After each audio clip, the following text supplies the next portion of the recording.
Oba! 8 horas da noite, dia 16 de junho de 2021.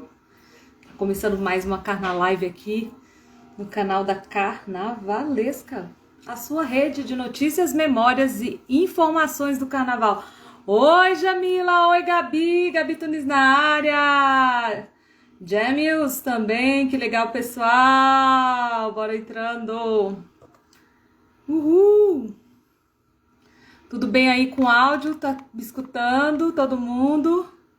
Viva o carnaval! Eu fiz uma versão assim, Jamila, meio cyberfeminista. Especialmente para você. Peraí, deixa eu ver se eu consigo adicionar a Gabi aqui. Aí.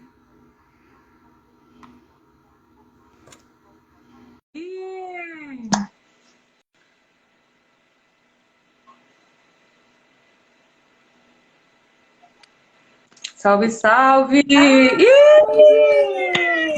que alegria! Maravilhosa! É, via internet. Vamos que vamos, a gente vai do jeito que dá. Não tem Tô com essa, né? muita saudade de você, Gabi, muita saudade. Gente do céu, como é que a gente passou um ano sem carnaval, né? Sem se encontrar. Sem carnaval não foi, né? Porque o carnaval a gente faz ele onde tiver, do jeito que for.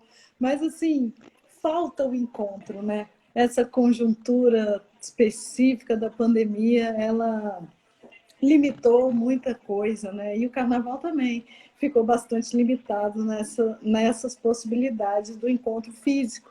Mas ele não deixa de existir, né? Como a gente poderia dizer, o primeiro mandamento.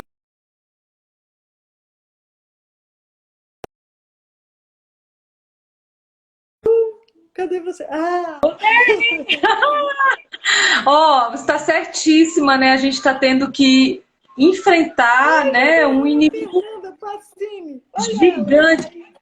Não, a gente está vendo muita gente maravilhosa entrar, né? Fernanda, que Cecê, um saudade! beijo, Rodrigo, um beijo, Grilo, um beijo. Sei que emoção você estar aqui com a gente, assim, Gente, sempre eu tenho vontade de presente. chorar.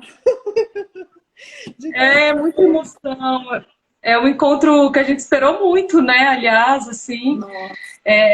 A Fê faz parte também de tudo que a gente refogou, eu acho, né? De alegria, né? Eu acho, não tenho certeza absoluta que a gente refogou muita alegria, a gente refogou muita resistência contra esse projeto político que está aí, a gente refogou muito afeto, né? Muito respeito, muita harmonia, muita coletividade. E você faz parte de tudo isso, Fê. E todo mundo que está aqui, ó, Exatamente. Dani, a Ana, Dani, Dani. eita, Não, e assim, eu simbora! acho que aquela época que a gente estava brigando para manter os bares abertos contra a lei de silêncio, né? A gente brigou tanto, a gente foi, né, Ju, a gente se expôs tanto, a gente foi em tanta reunião, a gente ouviu tanta abobrinha na nossa orelha de gente fascista, ainda, né, naquela época, ainda os fascistas ainda não saíam do armário com essa facilidade como eles estão saindo hoje. Mas, de alguma forma, a gente anteviu, Brasília anteviu o que ia acontecer no Brasil. O movimento fascista, ele aconteceu aqui antes. E você lembra que a gente falava isso? A gente falava isso e todo mundo achava que a gente estava exagerando.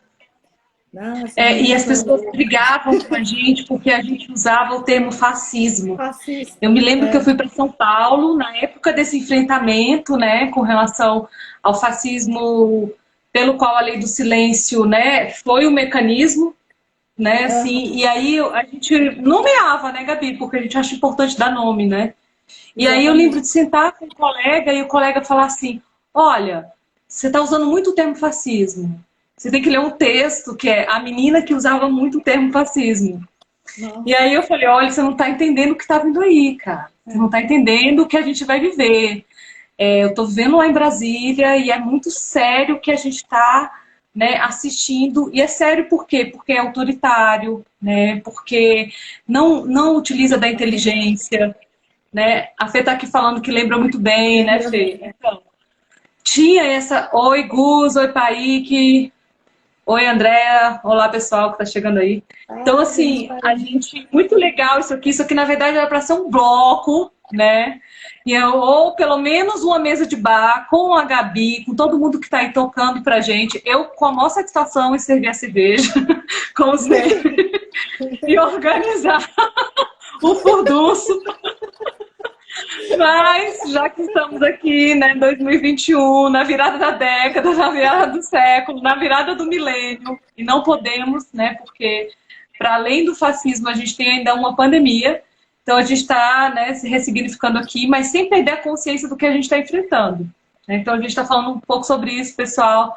Né? Oi, MC Decima Go, bem-vindo! E aí a gente está tratando um pouco assim sobre o nome que a gente deu para as coisas, né? E a Gabi ontem falava até para mim, eu tava combinando, bora Gabi, bora fazer essa live e tal, e a Gabi, bora, bora, porque é junho e a Gabi é uma das mulheres que eu amo bastante assim na minha vida, assim como várias que estão acompanhando aqui. E junho é um mês que traz essas duas forças muito presentes, né? O amor, né? A cultura popular também. E tem, na verdade, uma terceira força, que eu acho que é a revolução, né? Junho sempre foi um mês que sempre trouxe muitas revoluções para o nosso país. E talvez agora a gente esteja precisando um pouco desses encontros. Aliás, a gente sempre precisou, né, gente? Assim, e talvez, assim, pensar em novos tipos de vínculo, né? Para que a gente continue tentando trazer um tempo, né? Esse desafio, que eu acho que ele é um desafio inimaginável até pouco tempo atrás, né? A gente estava falando disso, do que as pessoas, como as pessoas nomeavam as coisas, como que as pessoas imaginavam as coisas, até bem pouco tempo atrás. Mas esse desafio é um desafio para a nossa geração, né, Gabi? Assim, é um desafio que exatamente. caiu no nosso colo, caiu no colo da nossa geração. Então a gente precisa ter muita consciência, né, de que os genocídios já aconteciam no nosso país, sempre aconteceram, né, contra os povos indígenas, contra as pessoas negras, contra as mulheres, contra as pessoas mais pobres, as pessoas LGBTs. O Brasil é o país que mais mata, né, a população sexo-diversa no mundo. É o país que mais mata defensores de direitos humanos no mundo. É muito grave, né, gente? Então, assim, a gente sempre foi, infelizmente, também uma sociedade bastante violenta contra o nosso próprio povo. E, ao mesmo tempo, nós temos, né, uma tecnologia muito forte, que é a nossa cultura, né? Então, assim, eu queria que você comentasse um pouco isso, Gabi, assim, esses desafios, estratégias de enfrentamento a esse desafio da nossa geração.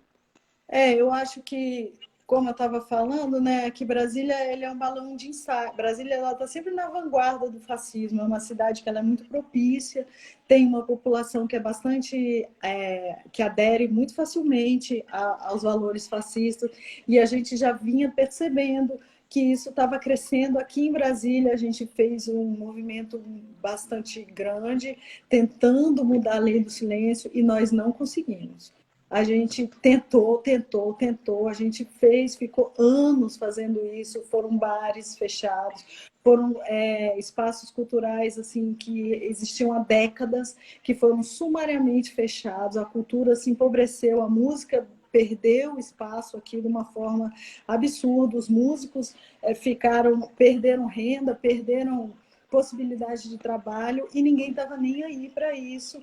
Então, a gente já estava percebendo que esse movimento vinha crescendo, e ele explodiu com a eleição do Bolsonaro. E hoje a gente está vendo o que é o fascismo no poder. O fascismo no poder, de um jeito ou de outro, ele vai resultar num genocídio. Sempre foi assim, né?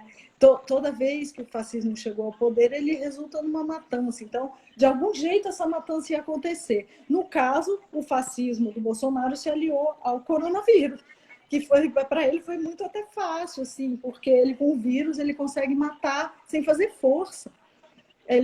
Basta deixar aquilo se proliferar, e é isso que ele está fazendo, é isso que a gente está vendo. Cada dia isso fica mais evidente.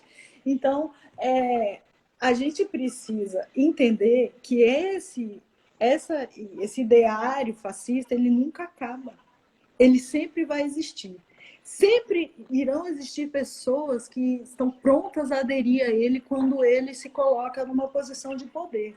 Então, nós que somos contra isso, que temos uma visão humanitária, uma visão humana, e queremos e temos um desejo de que as coisas sejam melhores, não só para nós, mas para todo mundo, nós que entendemos que preciso, que para a nossa vida do outro tem que ser melhor também. Nós não vamos viver bem se o outro estiver sofrendo debaixo do nosso pé, que seja alerta contra isso. E, como a Ju falou, nós temos tecnologias sociais e culturais, que nos permitem, que são, eu não diria armas, porque a gente não faz guerra, a gente dialoga, que são estratégias de diálogo contra o fascismo, estratégia de diálogo com as pessoas que permitem uma conscientização, uma sensibilização, uma humanização. E essas tecnologias, eu acho que as principais delas são as artes, a música. E aí entra o carnaval. O carnaval, ele é o oposto do fascismo. Ele é a evolução da liberdade, ele é a espontaneidade, assim, o primado da espontaneidade, é o momento em que as pessoas podem vestir a roupa que elas querem sem ser julgadas, andar na rua sem ter risco de ser, ficar até de madrugada, beber, não beber, sair, não sair, gostar, não gostar, cantar, não cantar, ser afinado, ser desafinado, fazer o que quiser. Fazer o que quiser é uma coisa muito importante. Aí a gente tentou aqui passar um trecho de uma animação que é muito bonita, é uma animação que chama O Menino e o Mundo.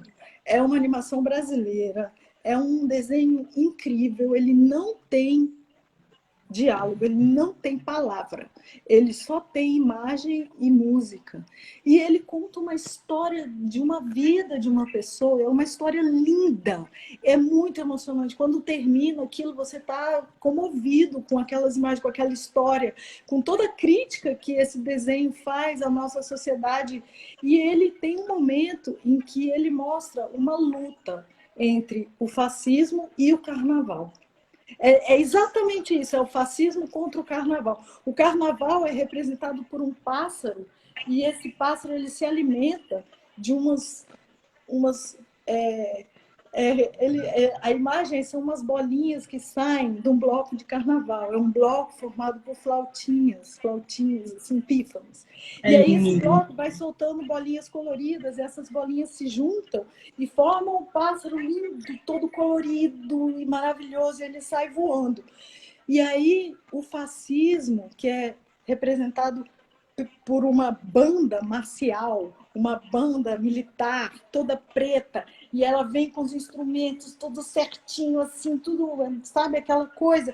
E aí os instrumentos, de repente, viram armas e começam a atirar no pássaro. Aí viram um avião bem grande, assim, preto, e pá, atirando no pássaro e destrói o pássaro. Nessa hora, você dá vontade de chorar, você fala, meu Deus, mataram aquilo. Aí o pássaro cai, se despedaça todo, aí daqueles pedacinhos dele coloridos, esses pedacinhos vão entrando nas pessoas, e saindo pelas flautas dela, e aí o pássaro nasce pequenininho de novo, e depois ele vai crescendo de novo. Então ele vai mostrando, esse desenho, que o carnaval ele tem um poder de criação, e o fascismo ele tem muito poder, mas é só de destruição. Então ele destrói tudo que a gente cria, ele destrói a criação do povo. É o carnaval, que é a liberdade que cria. Não existe criação sem liberdade. Então, esse potencial do carnaval ele é muito importante. Esse lugar do carnaval de manter as pessoas livres, de ter uma semaninha, 4 dias, em que você é livre, plenamente livre. Porque no capitalismo ninguém é livre totalmente. A gente está sempre vendendo um pedacinho do nosso dia, da nossa energia. Todo mundo tem que vender. A gente é escravinho ali, uns 6 horas por dia, outros 8 horas por dia. Uns muito mais. Tem gente que é escravo 12 horas, 15 horas. Mas a gente, toda vez que a gente vende a nossa força de trabalho, a gente se escraviza um pouco. E o carnaval é o momento que você diz, eu não sou escravo. Hoje eu não sou escravo. Hoje eu sou livre, hoje eu boto a roupa que eu quiser, hoje ninguém vai mandar em mim. Isso é uma plenitude de humanidade. Isso é um antifascismo na sua essência. Então, eu acho que Exatamente. uma das Gabi, eu quero só mandar um beijo, uma benção para a mãe Dora, que está aqui saudando a gente. E a Yá, que entrou, Rebeca, a Cris. Olá, pessoal. A gente está aqui que escutando uma legal, das gente. mentes mais brilhantes assim, da nossa geração, né?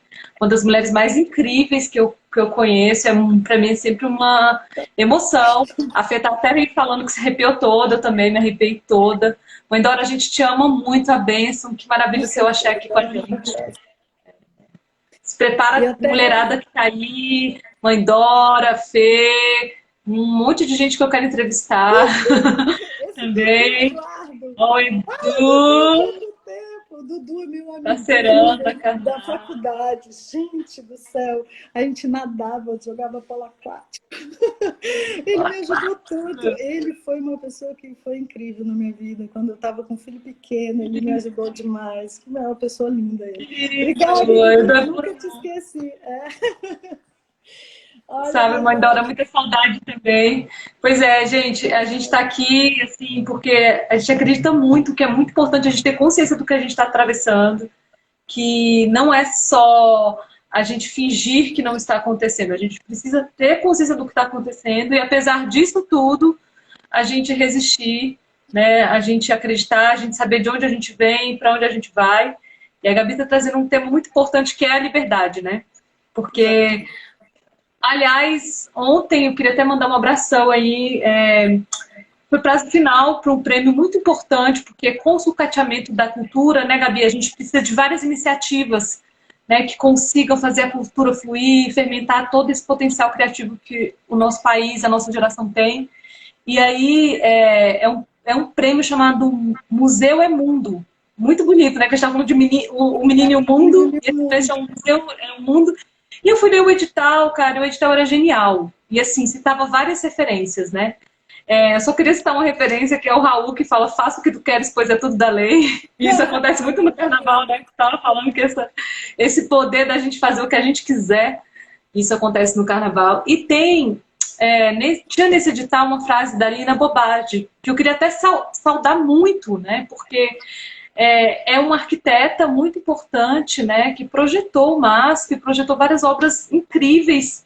E, infelizmente, né, a gestão pública desconheceu, né, a própria artista numa homenagem internacional a ela. Então, isso diz muito sobre quem está canetando as nossas vidas, quem está canetando as políticas de cultura do nosso país, né?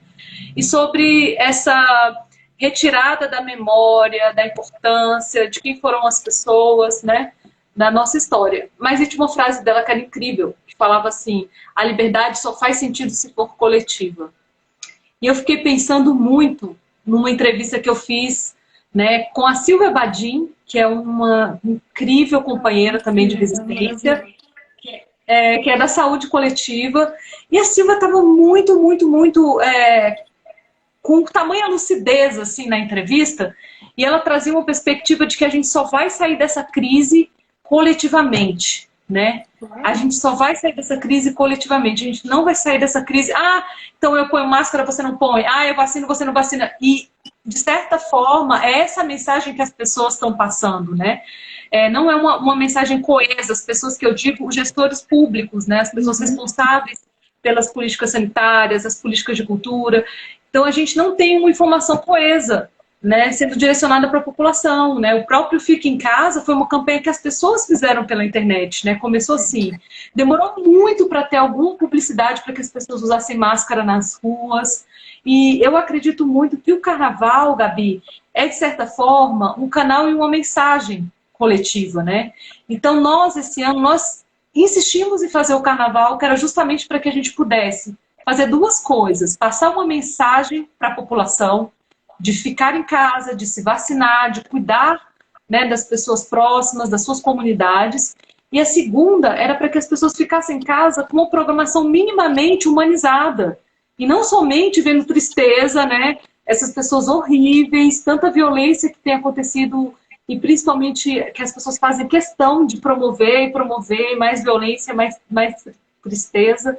Então, que através do carnaval a gente reconhecesse, né, assim, que existe beleza, que existem grandes mestres, que existem grandes artistas, né, que existe toda uma história do povo brasileiro. Hoje, por exemplo, né, a gente perdeu o mestre Zé Divina, que é um mestre do mamulengo, né, lá em Pernambuco, era o maior mestre de mamulengo de Pernambuco. E ele morreu, Gabi, sem nenhuma assistência quase, sabe? Assim, foi um mestre que passou a vida toda promovendo a cultura popular. E assim como vários mestres, né, se despediram da gente nessa pandemia, se despediram da gente de 2016 para cá, se que a gente pudesse se despedir deles ou ampará-los, né, enquanto em vida, e agora em morte estão passando também, que provavelmente podem, né, ficar esquecidos, se não formos nós, as pessoas que temos consciência, que estamos minimamente certas, né, eu acho, também tentando ter um pouco de lucidez. E eu queria que você falasse um pouco sobre isso, Gaba, assim, você, né, trabalha com direitos humanos, né? Eu nem passei o currículo da Gabi, gente, mas isso aí eu vou deixar para daqui a pouquinho. A liberdade, essa ideia de liberdade coletiva, eu entendo ela como liberdade responsável. A liberdade, ela é a capacidade de autoimpor limites. Você é livre quando você não precisa de uma lei dizendo para você não matar. Você é livre quando você não mata pela sua própria consciência, e não porque você tem medo de ser preso. Você é livre quando você é capaz de não fazer o mal para outra pessoa sozinho, sem precisar de uma lei que vem, ou de alguém mandando, ou de uma punição, ou de uma faca no seu pescoço. Esse é o que tem um filósofo que chama Emmanuel Levinas, ele fala que a liberdade é difícil. A liberdade é difícil, porque ela precisa da responsabilidade. Ser livre não é fácil. Parece que é fácil, parece que é fazer o que quiser, mas não é fazer o que quiser. É controlar o próprio querer. É poder fazer e não fazer. Eu posso ir ali e roubar um carro, mas eu não vou roubar o carro. Porque o carro não é meu. Eu não vou fazer isso. Então, isso é a liberdade. No caso, uma pandemia, quando você tem esse entendimento de liberdade, fica muito fácil você realizar ações coletivas ou as pessoas cuidarem umas das outras. Porque, na realidade, o cuidar do outro é a tarefa mais humana que existe. Ninguém exerce o amor sem cuidar da pessoa que ama, sem fazer um trabalho braçal mesmo, às vezes, de cuidar, o bem-querer, ele exige um trabalho braçal, ele exige uma entrega. Então, a liberdade é uma entrega também ao outro, ela não é autorreferida. Ela é referida a outra pessoa muito mais do que a si mesma. E não é assim, a minha liberdade acaba onde começa do outro, não é isso não. É assim, o princípio da minha liberdade é o respeito. Esse é o princípio, não é onde ela acaba. Ela não acaba no respeito, ela começa. É muito diferente você achar que você pode fazer o que você quiser e que o outro impõe um limite para você. Não é isso, não é liberdade. Liberdade é você conseguir fazer isso internamente. É uma coisa muito mais profunda. Isso é possível? Claro que é possível. Nós somos humanos, nós temos essa capacidade. É possível, isso está imerso numa cultura. Como existe, por exemplo, nos povos africanos que falam a língua banto, que tem a mística do Ubuntu, a filosofia do Ubuntu, ela é baseada nisso. Ela é baseada numa existência vinculada. Então, se eu firo você, eu firo a mim. Eu não posso. É um impedimento existencial de machucar o outro. Digamos, é uma missão, uma vocação de vida, a sobrevivência do outro. Essa é a nossa vocação humana. Essa é a nossa vocação humana. E o carnaval, ele pode ser assim. Ele deve ser assim. Esse é o valor que é o valor da liberdade. A evolução da liberdade, o Chico Buarque explicou. Já faz tempo. Ele já tinha entendido isso. Então, assim, e é claro que o carnaval é uma coisa tão grande, tão forte, que ela é facilmente capturável pelas potências hegemônicas. Então, o patriarcado captura o carnaval e o carnaval se transforma em assédio. O capitalismo captura o carnaval e o carnaval se transforma em negócio. Mas nenhuma dessas capturas consegue, de fato, eliminar uma essência. Ela está sempre ali, ao nosso alcance. A gente sempre pode buscar. As mulheres estão resgatando, elas estão conseguindo fazer um carnaval com respeito, elas estão tendo isso. Em campanhas, a gente tem visto essas campanhas cada vez mais presentes do carnaval, sem assédio. Para dizer, olha, o carnaval não é isso, não. Sabe? E aí eu me lembro até da Marielle, a Marielle, porque no Brasil, as mulheres negras, né, a figura da mulata foi muito desrespeitada. O corpo da mulher negra, no carnaval, ele já foi muito desrespeitado. Ele foi tratado como objeto hipersexualizado, colocado como uma coisa à venda, como se fosse um souvenir para turista. E essas mulheres, a Marielle, que é uma mulher negra, ela podia odiar o carnaval, pelo carnaval ter feito isso com o corpo dela, mas não. Ela estava lá fazendo campanha contra o assédio antes de morrer, antes de ser assassinada. E ela entendeu uma sabedoria ancestral que ela trouxe das mulheres que vieram antes dela, que são as ancestrais dela, de entender o valor dessa cultura e dessa cultura de liberdade, dessa cultura de música, de alegria, de arte. Porque a gente precisa ser alegre, a gente precisa dessa alegria, a gente precisa desse êxtase. Sem isso, a nossa vida ela vai ficando muito pobre. Porque o dinheiro ele não resolve isso. Ele não resolve essa necessidade que nós temos dessa entrega. A liberdade é uma entrega ao outro. Ela não é uma coisa individual. E quando a gente entender isso, a liberdade não é isso que o Bolsonaro chama de liberdade, não. Isso que o Bolsonaro chama de liberdade é violência. É violência contra as outras pessoas. É pura violência. Ele exige para si o direito de ser violento. Ele exige para si o direito de aniquilar o outro. Isso não é liberdade. Não é liberdade, nunca foi. Ele é que chama isso de liberdade, mas a gente tem que ter muita clareza da diferença do que esses fascistas chamam de liberdade e o que é realmente a liberdade. A liberdade é outra coisa. A liberdade é você ter responsabilidade, é você ter responsabilidade pelos outros. Eu lembro que uma vez, bem no começo da pandemia, eu vi uma pichação de um muro na Nigéria, falando sobre a pandemia. Porque se você olhar, os países africanos são muito pobres.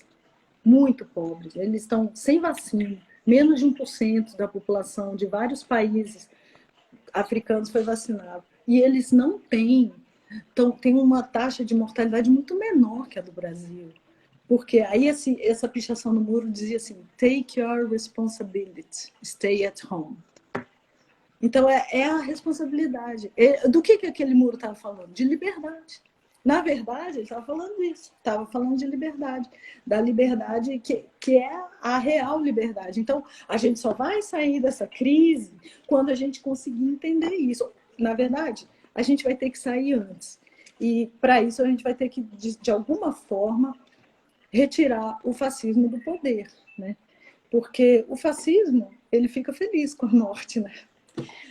O objetivo dele é esse, ele está dando certo. Eu acho que desde a perspectiva da lógica fascista, o governo Bolsonaro está dando certo. Né? Está matando um monte de gente, está dando certo.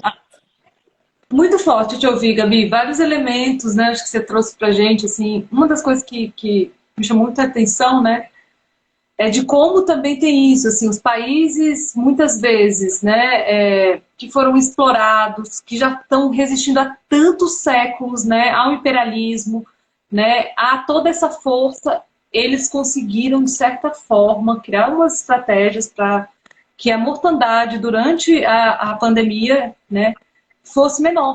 Isso é muito interessante. Por quê? Porque apesar de tudo, os governos têm um mínimo de humanidade, né? Que isso é o pacto, de certa forma, civilizatório, mas que eu chamo selvagem, porque eu também tenho muita vontade de questionar o conceito de civilização que a gente usa, né? Mas, assim, para mim é muito forte que a gente tenha, nos países de extrema-direita e fascistas, um alto índice de mortandade. Né? Foi assim na Inglaterra, foi assim nos Estados Unidos com Trump, foi assim aqui no Brasil. Né? E isso mostra muito que, de certa forma, e eu acho que os números por si só falam, né? Assim, os números trazem, né, muitas verdades. E uma verdade, eu acredito que é essa, que não é coincidência que nos governos de extrema-direita a pandemia tenha matado tanto, né? Assim, é uma certa elogio à ignorância, né? E para isso a gente tem uma vasta literatura e me interessa muito, talvez, fazer essa literatura chegar até as pessoas, né? Como que a gente vai fazer para transformar? Eu estou vendo aí os seus livros, é maravilhoso. E eu lembro da gente ir votar em 2018, muitas pessoas que blocam com a gente no carnaval e que desfilam com a gente no carnaval com o livro embaixo do braço, né? Aquilo ali para mim foi muito histórico, porque a gente teve que defender, né, assim, o livro enquanto arma, né? Eu li um cartaz que era alguma coisa assim: o livro é minha arma, e assim eu me livro das armas. Né? E essa discussão sobre o armamentismo, né? A gente está hoje aqui no DF, por exemplo, né? Infelizmente sobre o ataque de um psicopata aí, e ele está matando as pessoas, está sendo super forte. E aí eu tenho acompanhado um pouco o debate sobre segurança pública que esse caso despertou. Uma coisa que me chamou muita atenção é que ele matou 4 pessoas, né? E, enfim, já matou algumas outras. Mas a gente tem um presidente que matou mais de 400 mil pessoas, né? Então, assim, cadê o aparato policial para prender esse criminoso e a quadrilha dele também, né? Esse é um ponto. O segundo ponto que eu acho que me chama muita atenção é como as pessoas reagem a essa notícia já querendo comprar uma arma, já querendo utilizar mais violência ainda como forma, né, de segurança pública. E outra coisa, infelizmente, as assim, políticas de segurança pública, né, Gabi, tem gerado muita morte no nosso país. A gente viu recentemente a Kathleen ser vítima dessa política nefasta, neofascista lá no Rio de Janeiro e que tem matado pessoas pobres e negras toda semana. Isso é inaceitável, né? assim, e tem uma coisa que as pessoas esquecem, né? É que esse psicopata, quando ele começou essa saga de agora, assim, ele tinha uma arma branca. As armas de fogo que ele tem, ele foi roubando nas fazendas. Então, a arma do cidadão de bem, a arma do cidadão comum é que está armando ele, entendeu? Então, assim, e tem 200 policiais atrás desse cara. Quem acha que sozinho, com uma arma, vai conseguir enfrentar um cara desse? Se 200 policiais não estão conseguindo pegar ele, gente. Sabe? E aí, assim, eu penso muito nisso, Isso. né, Então, assim, Gabi? não Que é. essa questão, Não é por assim. exemplo, né, de ter sido do nosso imaginário ter sido ocupado, né, com uma insistência profunda dessa questão das armas aqui no Brasil, né? E aí lembra o símbolo, né? E tanto que eu sou DJ no carnaval, eu nunca mais toquei aquela música da metralhadora, nunca mais, porque que eu adorava a metralhadora, velho. Nunca mais, cara, porque assim, você vai tocar isso. Eu acho que a gente tem que se atentar à construção de imaginário, né? E aí, ao mesmo tempo, tem toda uma discussão, tem pessoas que estão falando mesmo disso, mas eu acho que eu concordo com você quando você falou no início aqui do nosso bate-papo que as nossas armas são outras. E a gente tem que insistir nisso. Não Né? é. Assim, Olha, sobre a pandemia que você falou dos governos fascistas terem mais mortes, não é só porque eles são machistas, misóginos e preconceituosos. Eu li um artigo, eu achei um artigo que 2 mulheres elas pesquisaram todas as respostas de 194 países à pandemia e fizeram as estatísticas, isolaram as variáveis, fizeram todas as estatísticas. Desses 194 países, 19 eram liderados por mulheres. 19, menos de 10%.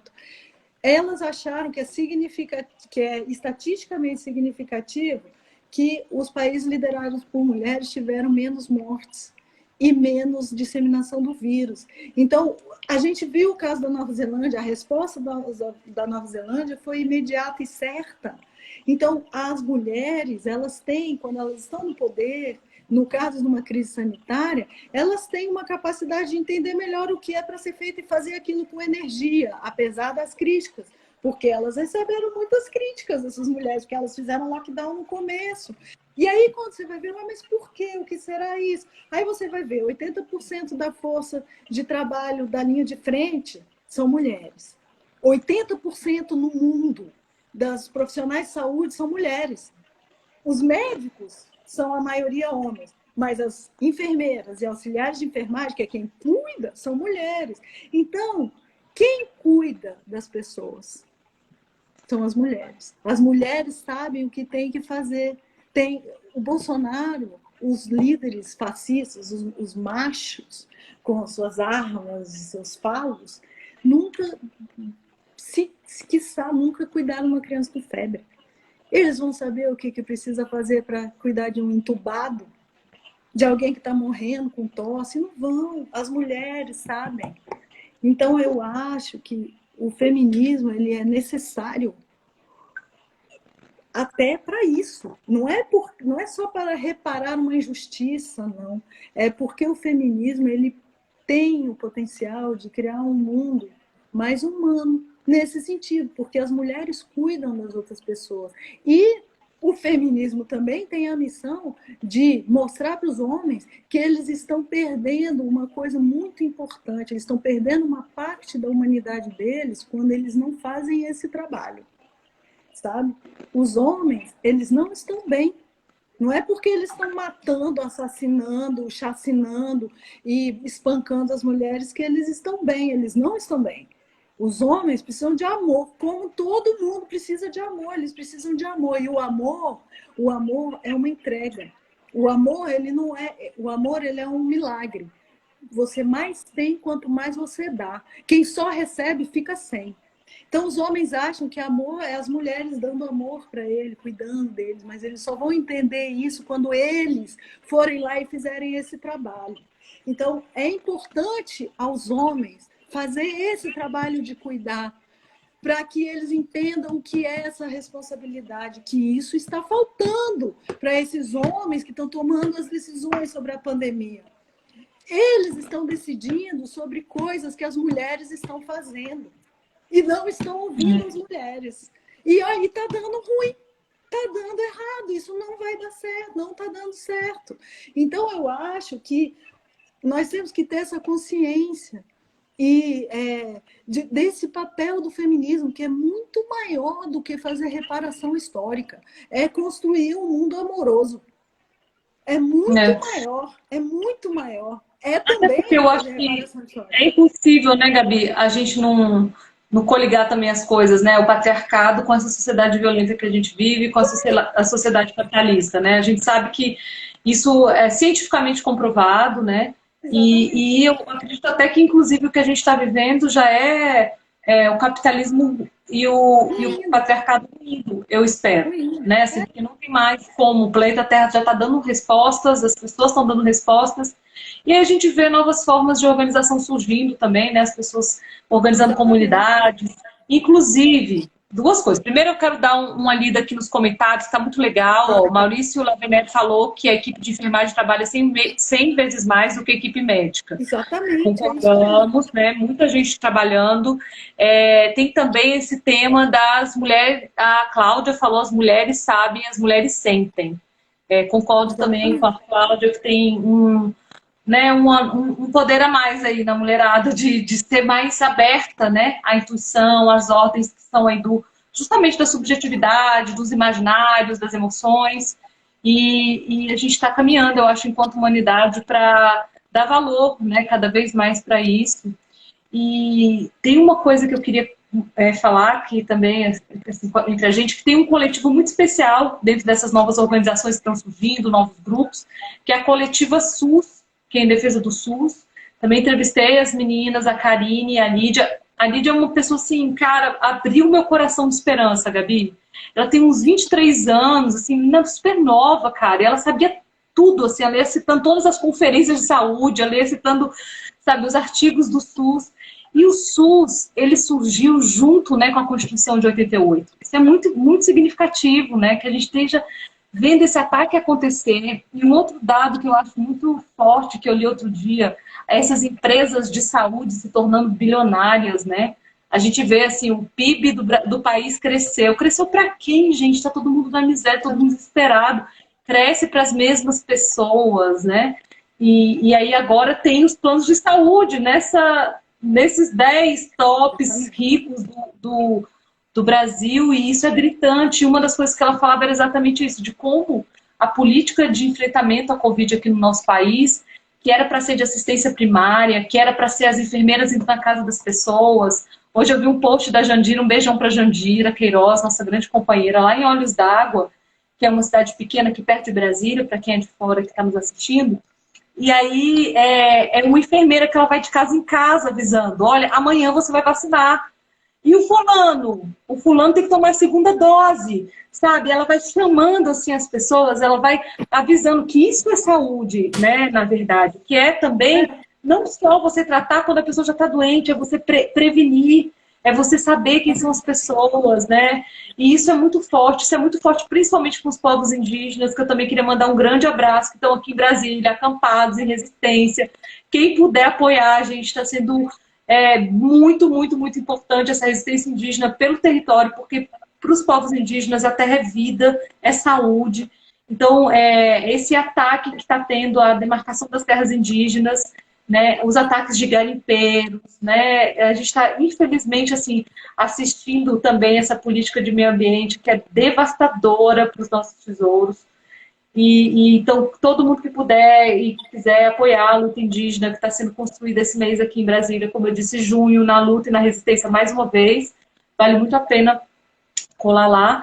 E aí, Gabi, assim, eu fiquei impressionada com essa coletiva e as meninas também são do sindicato de enfermagem, né? Então, também tem, por outro lado, um fortalecimento, né, dos sindicatos, dos coletivos, de uma organização comunitária. O movimento de mulheres mesmo, né, segue muito firme, muito forte, inclusive garantindo, né, o direito ao corpo e o direito à vida das mulheres na Argentina, né, no Equador também teve um avanço. Então a gente está vendo aos poucos, né, o patriarcado ruir. Porém, a gente precisa de muita solidariedade. Eu acho que a maneira como a solidariedade, principalmente internacional, chega no nosso país, ela ainda também é muito colonizadora, né? Mas isso aí é um papo muito comprido. Mas eu vejo muito o neofascismo como um estribucho final do patriarcado, sabe? Sabe, esse neofascismo é o desespero, assim, meu Deus, as mulheres, elas não vão mais fazer a nossa janta. Então, aí taca a chupeta no chão e dá um chilique, entendeu? É assim, é uma coisa de uma resposta violenta e muito agressiva a todas essas revoluções que vão desde o cotidiano mais doméstico, assim, de não fazer a janta, até ter uma presidenta da República no Brasil, que foi retirada de lá num golpe que cada vez mais eu me convenço que o fator misógino no golpe contra Dilma foi muito forte, sabe? Muito forte. A gente tem muito falar disso. Evidente que esse, então, o feminismo ele está operando uma revolução total, porque ela vai do cotidiano, do micro ao macro, do nano altera muito obviamente, e ela se alia a tecnologias, então ela é uma revolução total, assim, nós estamos passando por uma mudança no modo de existir por causa dessas tecnologias, e o feminismo ele está indo junto com isso, ele está operando nisso, com isso, para isso, então o patriarcado reagiu. Ele reagiu com o neofascismo, o patriarcado, o capitalismo, com essa tentativa de voltar a uma ordem anterior, a uma ordem em que a gente estava calada, em que as mulheres não tinham lugar, em que o corpo delas era deles, o corpo das mulheres. Então, eu acho que o Lembra que eles soltaram uma campanha Bela Ricatada do Lar? Você lembra daquilo? Teve a Oi, época Carolina, da deu uma cortada. Ju? Em 2016, tinha uma campanha, né? Bela, Recatada e do Lar, né? E eu É, acho muito significativo tudo isso. E uma das coisas também, né, Gabi, que ajudou o Bolsonaro a se eleger é porque eles construíram uma narrativa em cima da equidade de gênero, que era o fim da família, né?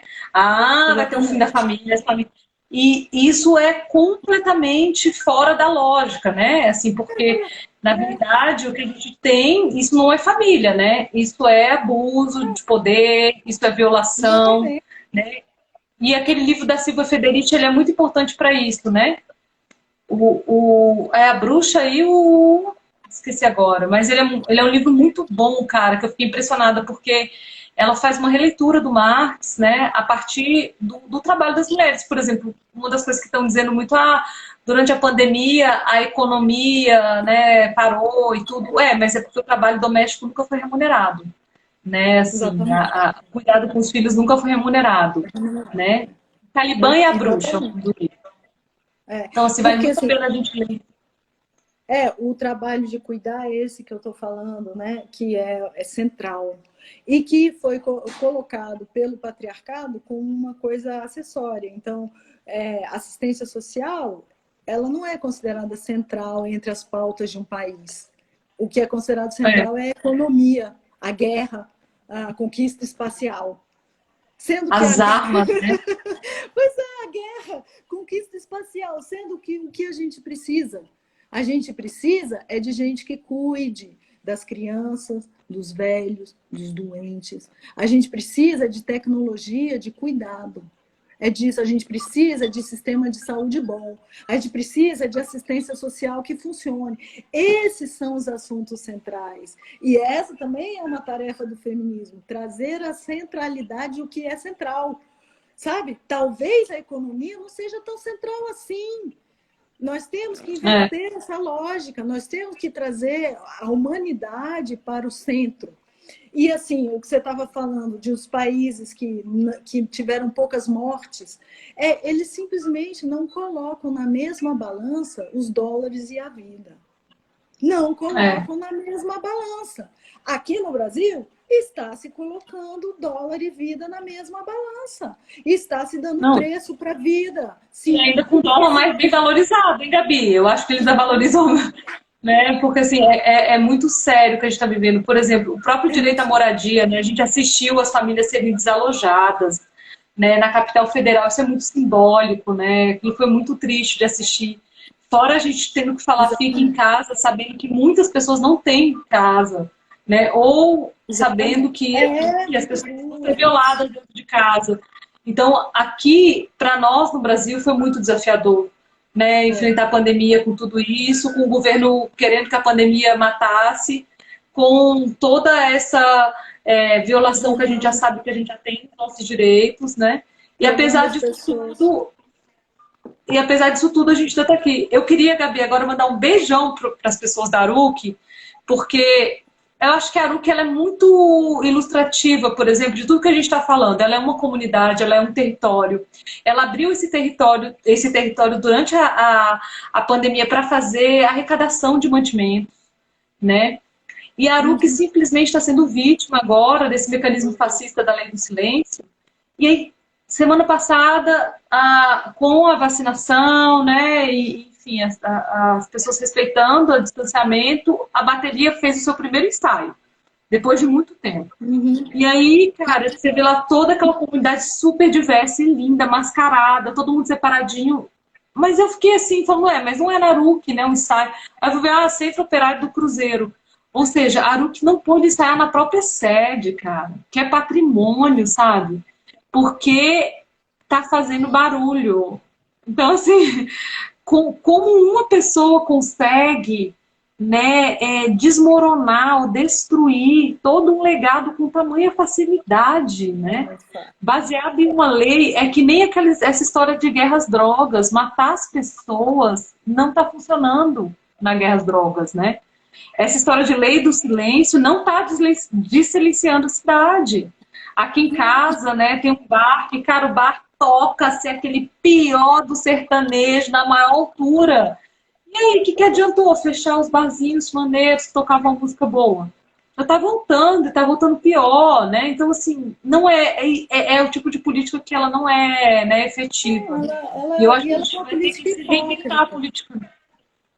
Ela é É, muito tem um hipócrita, porque, por cinismo, exemplo, né? agora que nós estamos numa situação que as pessoas dependem de entrega, muitas, nem tanto, mas assim, de entrega de comida. O tanto de moto, gente, moto faz muito barulho. Moto mata as pessoas. Moto é uma praga, esse negócio de moto. Não é à toa que o Bolsonaro gosta de moto, entendeu? Porque essas motos, as motos, eu não estou falando dos motoboys porque eles não têm outra escolha, mas eles estão indo para a guerra.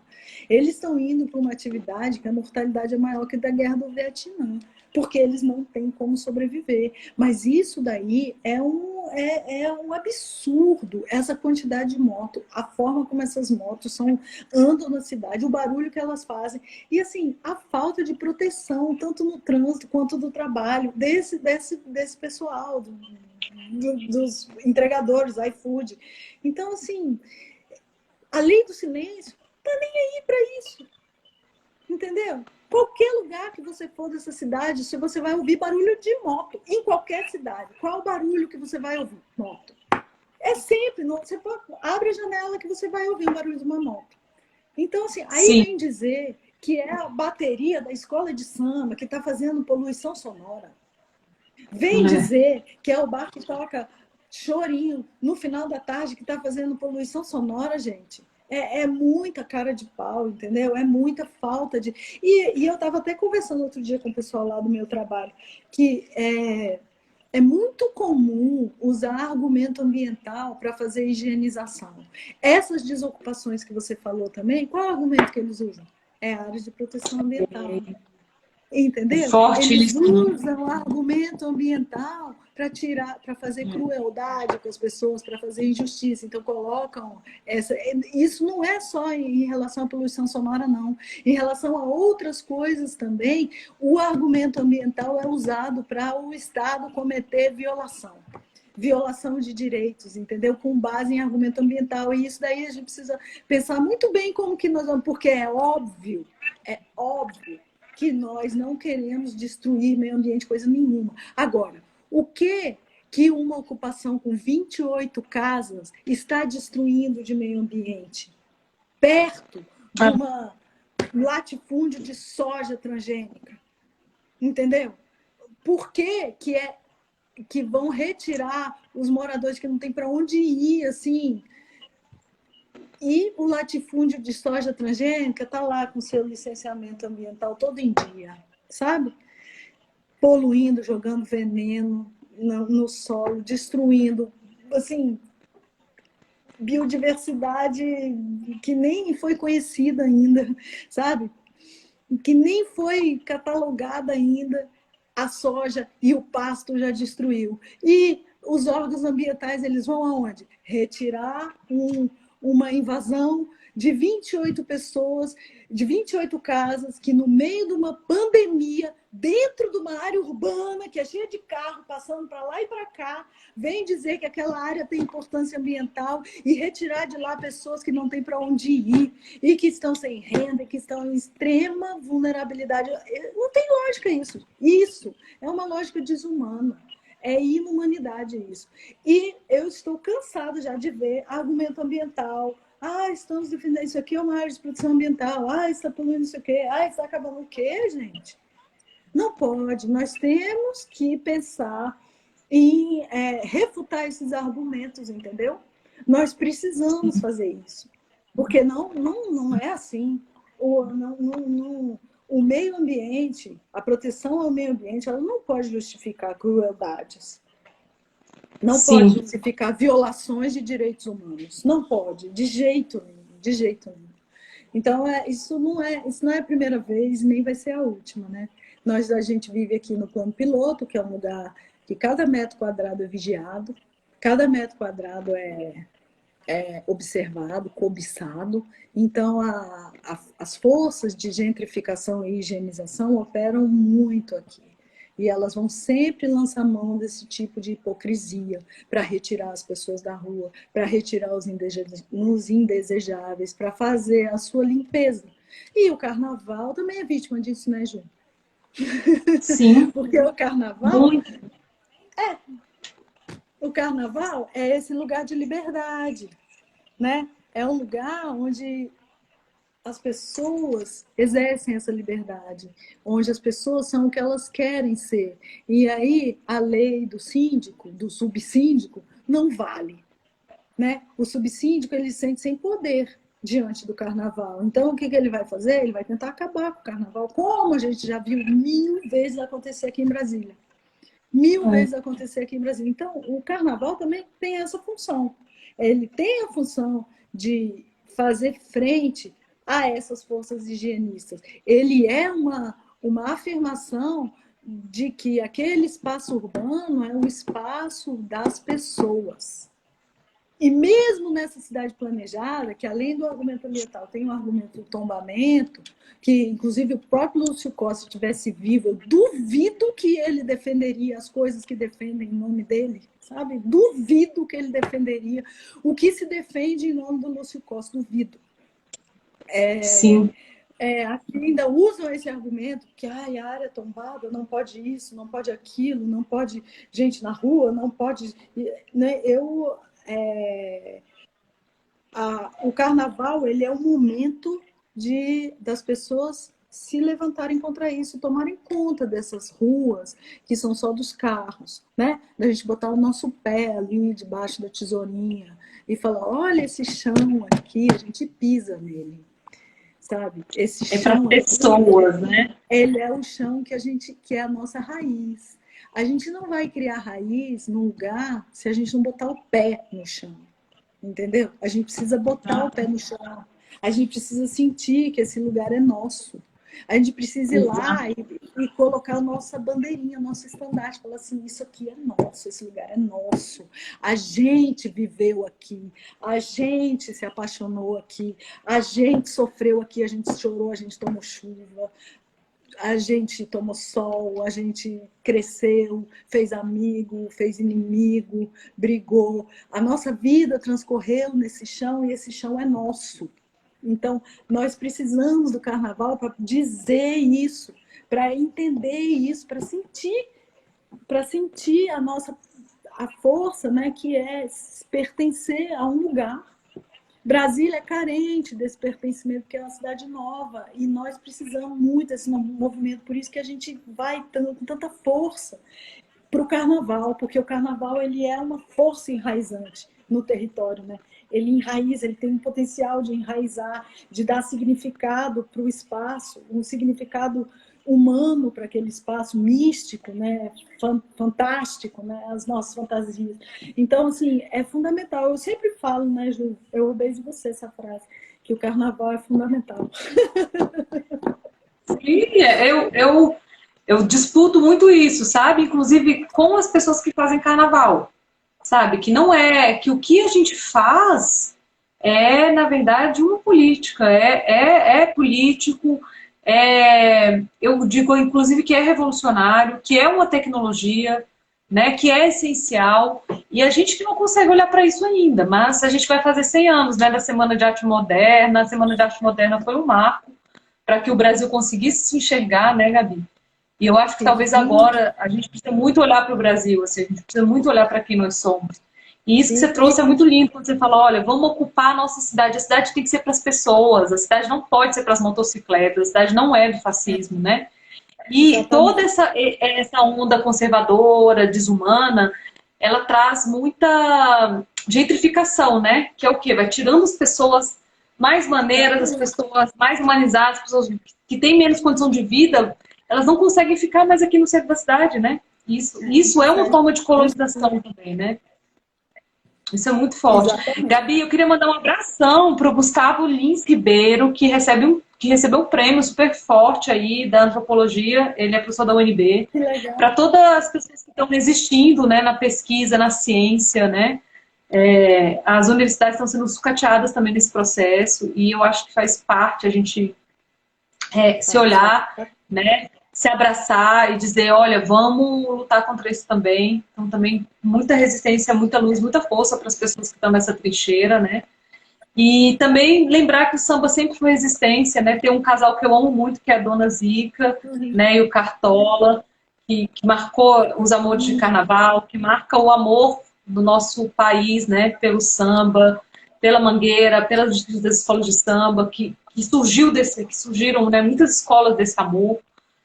E eu queria muito te abraçar por essa conversa. Eu acho que a gente fez, tipo assim, uma análise das notícias atuais, né, com o recorte, a transversalidade de sermos carnavalescas, né, de acreditarmos nas pessoas e no melhor das pessoas.